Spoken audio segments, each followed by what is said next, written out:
اعوذ باللہ من الشیطان الرجیم، بسم اللہ الرحمن الرحیم۔ السلام علیکم ورحمۃ اللہ وبرکاتہ۔ آج ہم سورہ ذاریات جو کہ پارہ نمبر 26 میں ہے اس سے قرآن پاک کی تلاوت، ترجمہ اور تفسیر کا آغاز کریں گے۔ سورہ ذاریات کا تعارف۔ سورہ ذاریات مکہ مکرمہ میں نازل ہوئی۔ اس صورت میں 3 رکوع، 60 آیتیں، 360 کلمات اور 1239 حروف ہیں۔ ذاریات کا معنی ہے کہ خاک بکھیر کر اڑا دینے والی ہوائیں، اور اس صورت کی پہلی آیت میں اللہ تعالیٰ نے ان ہواؤں کی قسم ارشاد فرمائی ہے۔ اس مناسبت سے اس کا نام سورہ ذاریات رکھا گیا۔ اس صورت کا مرکزی مضمون یہ ہے کہ اس میں اسلام کے بنیادی عقائد جیسے توحید، نبوت اور مرنے کے بعد دوبارہ زندہ کیے جانے کو ثابت کیا گیا، اور اس کے مخالف چیزوں جیسے شرک، نبوت کی تکذیب اور حشر و نشر کے انکار کی نفی کی گئی ہے۔ اور اس صورت میں اور بھی چیزیں بیان کی گئیں، جیسے اس صورت کی ابتدائی آیات میں کفار مکہ کے احوال بیان کیے گئے کہ وہ قرآن مجید، آخرت اور جہنم کی شدید عذاب کو جھٹلاتے ہیں، اور اس طرح متقی مسلمانوں کے احوال اور ان کے لیے تیار کی گئی نعمتیں اور جنت کا اور عقل مند انسان ان دونوں میں فرق سمجھ سکے، اس لیے بیان کی گئیں اور اسے عبرت اور نصیحت حاصل کریں۔ نمبر 2، کفار مکہ کی طرف سے پہنچنے والی اذیتوں پر نبی کریم صلی اللہ علیہ وآلہ وسلم اور صحابہ کرام رضوان اللہ اجمعین کو تسلی دینے کے لیے پچھلے انبیاء کرام علیہ السلام اور ان کی امت کے واقعات بیان کیے گئے۔ نمبر 3، اللہ تعالیٰ نے اپنی قدرت اور وحدانیت کے دلائل ذکر فرمائے اور کسی کو اللہ تعالیٰ کا شریک قرار دینے، اللہ تعالیٰ کے رسولوں کی تکذیب کرنے سے منع فرمایا، اور حضور اقدس صلی اللہ علیہ وآلہ وسلم کو حکم دیا کہ وہ منکرین سے منہ پھیر لیں اور متقی لوگوں کو نصیحت کریں۔ نمبر 4، اس صورت کے آخر میں جنات اور انسانوں کی تخلیق کا مقصد بیان کیا گیا کہ انہیں پیدا کرنے سے مقصد یہ ہے کہ اللہ تعالیٰ کی معرفت حاصل کریں اور اخلاص کے ساتھ صرف اسی کی عبادت کریں، اور یہ بھی بتایا گیا کہ تمام مخلوق کا رزق اللہ تعالیٰ نے اپنے ذمہ کرم پر لیا ہوا ہے۔ نیز کفار و مشرکین سے قیامت کے دن شدید عذاب کا وعدہ کیا گیا، اور انہیں دنیا میں سابقہ امتوں جیسا عذاب نازل ہونے سے ڈرایا گیا۔ سورہ ذاریات کی اپنے سے ماقبل سورت قوف کے ساتھ ایک مناسبت یہ ہے کہ سورہ قوف کے آخر میں مرنے کے بعد دوبارہ زندہ کیے جانے اور اعمال کی جزا و سزا ملنے کا ذکر ہے، اور سورہ ذاریات کی ابتدا میں قسموں کے ساتھ فرمایا گیا کہ لوگوں سے جو وعدہ کیا گیا ہے یہ سچا ہے اور اعمال کی جزا یا سزا ضرور ملے گی۔ دوسری مناسبت یہ ہے کہ سورہ قوف میں جن انبیاء کرام علیہ السلام کا اجمالی طور پر ذکر ہوا ان کا سورہ ذاریات میں تفصیل کے ساتھ ذکر کیا گیا۔ بسم اللہ الرحمن الرحیم، آیت نمبر 1، 2، 3 اور 4۔ وَالذَّارِيَاتِ ذَرْوًا فَالْحَامِلَاتِ وِقْرًا فَالْجَارِيَاتِ يُسْرًا فَالْمُقَاسِمَاتِ أَمْرًا۔ ترجمہ: بکھیر کر اڑا دینے والیوں کی قسم، پھر بوجھ اٹھانے والیوں کی، پھر آسانی سے چلنے والیوں کی، پھر حکم کو تقسیم کرنے والیوں کی۔ تفسیر: پہلی آیت اور اس کے بعد والی 3 آیات کا خلاصہ یہ ہے کہ اللہ تعالیٰ نے اس آیت میں خاک وغیرہ کو بکھیر کر اڑا دینے والی ہواؤں کی قسم ارشاد فرمائی۔ دوسری آیت میں بارش کے پانی کا بوجھ اٹھانے والی بدلیوں اور گھٹاؤں کی قسم ارشاد فرمائی۔ تیسری آیت میں پانی پر آسانی کے ساتھ چلنے والی کشتیوں کی قسم ارشاد فرمائی، اور چوتھی آیت میں فرشتوں کی ان جماعتوں کی قسم ارشاد فرمائی جو اللہ تعالیٰ کے حکم سے بارش اور رزق وغیرہ تقسیم کرتے ہیں، اور جنہیں اللہ تعالیٰ نے کائنات کا نظام چلانے پر مامور کیا ہے، عالم کے نظام میں تصرف کرنے کا اختیار عطا فرمایا ہے۔ بعض مفسرین کا قول ہے کہ یہ تمام صفتیں ہواؤں کی ہیں، اور وہ خاک بھی اڑاتی ہیں، بادلوں کو بھی اٹھائے پھرتی ہیں، پھر انہیں لے کر سہولت کے ساتھ چلتی بھی ہیں، اور پھر اللہ تعالیٰ کے شہروں میں اس کے حکم سے بارش کو تقسیم کرتی ہیں۔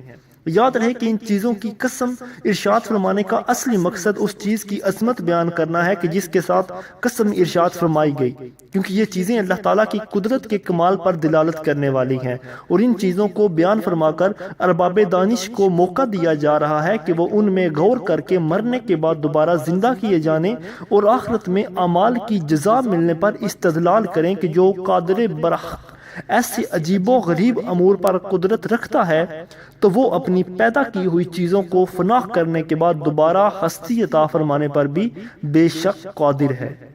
آیت نمبر 5 اور 6 انما توعدون لصادق وان الدین لواقع۔ ترجمہ، بے شک جس کی تمہیں وعید سنائی جا رہی ہے وہ ضرور سچ ہے، اور بے شک بدلہ دیا جانا ہے ضرور واقع ہونے والا ہے۔ تفسیر، پہلی آیت اور اس کے بعد والی آیت کا خلاصہ یہ ہے کہ اللہ تعالیٰ نے ہواؤں، بدلیوں، کشتیوں اور فرشتوں کی قسم یاد کر کے فرمایا کہ اے لوگو، بے شک مرنے کے بعد زندہ کیے جانے اور اعمال کی جزا ملنے کی جس بات کا تم سے وعدہ کیا جا رہا ہے، عذاب کی جو وعید سنائی جا رہی ہے، وہ ضرور سچ ہے اور اس میں جھوٹ کا امکان بھی نہیں ہے، اور بے شک قیامت کے دن انصاف ضرور ہونا ہے اور حساب کے بعد نیک اور برے اعمال کا بدلہ ضرور ملنا ہے۔ آیت نمبر 7 اور 8 وَالسَّمَاءِ ذَاتِ الْحُبُكِ إِنَّكُمْ لَفِي قَوْلٍ مُخْتَلِفٍ۔ ترجمہ، راستوں والے آسمان کی قسم تم طرح طرح کی بات میں ہو۔ تفسیر، وَالسَّمَاءِ ذَاتِ الْحُبُكِ، راستوں والے آسمان کی قسم۔ اس آیت کے آخری لفظ ذات الحبک کا ایک معنی یہ ہے کہ زینت والا اور دوسرا معنی ہے راستوں والا۔ ان دونوں معنی کے اعتبار سے اس آیت اور اس کے بعد والی آیت کا خلاصہ یہ ہے کہ اس حسن و جمال والے آسمان کی قسم جسے ہم نے ستاروں سے مزین فرمایا ہے، یا سیاروں کی گردش کے راستوں والے آسمان کی قسم۔ اے اہل مکہ، تم نبی کریم صلی اللہ علیہ وآلہ وسلم کی شان میں اور قرآن پاک کے بارے میں مختلف باتوں کے قائل ہو۔ کبھی رسول کریم صلی اللہ علیہ وآلہ وسلم کو جادوگر کہتے ہو، کبھی شاعر، کبھی کاہن اور کبھی مجنوں، معاذ اللہ تعالی۔ اسی طرح قرآن کریم کو کبھی جادو بتاتے ہو، کبھی شعر، کبھی کہانت اور کبھی اگلوں کی داستانیں کہتے ہو۔ آیت نمبر 9 یوفق عنہ من افک۔ ترجمہ، اس قرآن سے وہی اوندھا کیا جاتا ہے جو اوندھا ہی کر دیا گیا ہو۔ تفسیر، تاجدار رسالت صلی اللہ علیہ وآلہ وسلم کے زمانے کے کفار جب کسی کو دیکھتے کہ وہ ایمان لانے کا ارادہ کر رہا ہے تو اس کے پاس جا کر نبی کریم صلی اللہ علیہ وآلہ وسلم کے بارے میں کہتے کہ تم ان کے پاس کیوں جاتے ہو، وہ تو شاعر ہیں، جادوگر ہیں، جھوٹے ہیں، معاذ اللہ۔ اور اس طرح قرآن پاک کے بارے میں بھی یہ کہتے کہ وہ شعر ہے، جادو ہے، جھوٹ ہے، معاذ اللہ۔ تو اس آیت میں اللہ تعالیٰ نے آپ صلی اللہ علیہ وآلہ وسلم کو تسلی دیتے ہوئے ارشاد فرمایا کہ اے حبیب صلی اللہ علیہ وآلہ وسلم، آپ ان کی حرکتوں سے غم زدہ نہ ہوں۔ آپ پر اور اس قرآن پر ایمان لانے سے اسی کا منہ پھیر دیا جاتا ہے جس کی قسمت میں ہی ہدایت سے منہ پھیر دیا جانا ہو۔ جو ازل سے ہی محروم ہے وہی اس سعادت سے محروم رہتا ہے، اور وہی بہکانے والوں کے بہکاوے میں آتا ہے۔ آیت نمبر 10، 11، 12، 13 اور 14 قتل الحرسون الذین هم فی غمرۃ ساہون یسألون ایان یوم الدین یوم هم علی النار یفتنون ذوقوا فتنتکم ھذا الذی کنتم بہ تستعجلون۔ ترجمہ، جھوٹے اندازے لگانے والے مارے جائیں جو نشے میں بھولے ہوئے ہیں، پوچھتے ہیں کہ بدلے کا دن کب ہوگا۔ یہ اس دن واقع ہوگا جس دن وہ آگ پر تپائے جائیں گے اور فرمایا جائے گا اپنا عذاب چکھو، یہ وہی عذاب ہے جس کی تم جلدی مچاتے تھے۔ تفسیر، اس آیت اور اس کے بعد والی 4 آیات کا خلاصہ یہ ہے کہ جھوٹے اندازے لگانے والے مارے جائیں جو جہالت کے نشے میں آخرت کو بھولے ہوئے ہیں اور وہ نبی کریم صلی اللہ علیہ وآلہ وسلم سے حصول علم کے ارادے سے نہیں بلکہ مذاق اڑانے اور جھٹلانے کے طور پر پوچھتے ہیں کہ انصاف کا دن کب آئے گا۔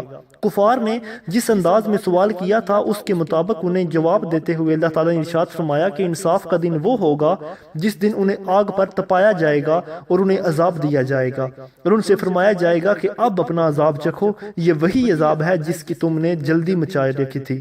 اور دنیا میں مذاق اڑاتے ہوئے میرے حبیب صلی اللہ علیہ وآلہ وسلم سے کہا کرتے تھے کہ وہ عذاب جلدی لے آؤ جس کا آپ ہمیں وعدہ دیتے ہو۔ ان آیات سے اللہ تعالیٰ کی بارگاہ میں حضور اقدس صلی اللہ علیہ وآلہ وسلم کا مقام اور مرتبہ بھی ظاہر ہوتا ہے کہ جب کفار نے آپ صلی اللہ علیہ وآلہ وسلم کی شان میں گستاخی کی تو رسول اللہ صلی اللہ علیہ وآلہ وسلم نے بڑے پرجلال انداز میں کفار کو ان کی گستاخی کا جواب دیا۔ اللہ تعالی ہمیں حضور صلی اللہ علیہ وآلہ وسلم سے سچی محبت نصیب فرمائے، آمین بجاہ نبی الامین۔ اعوذ باللہ من الشیطان الرجیم، بسم اللہ الرحمن الرحیم۔ السلام علیکم ورحمۃ اللہ وبرکاتہ۔